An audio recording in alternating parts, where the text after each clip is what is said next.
Këtë shtunë në emisionin Rrit është i ftuar Flamur Marku, pulmolog, me cilin do të flasim për kancerin e mushkrive të fëmijët dhe të rriturit. Si ta zbulojmë?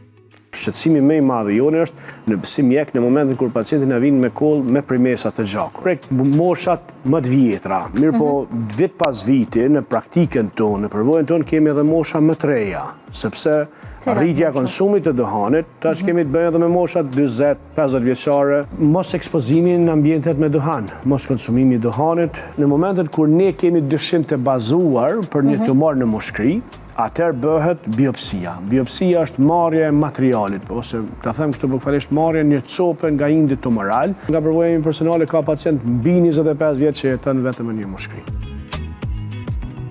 To e shumë detajet e tjera mund t'i ndiqni në emisionin Rrit, çdo të shtunë nga ora 11:30, vetëm në TV1.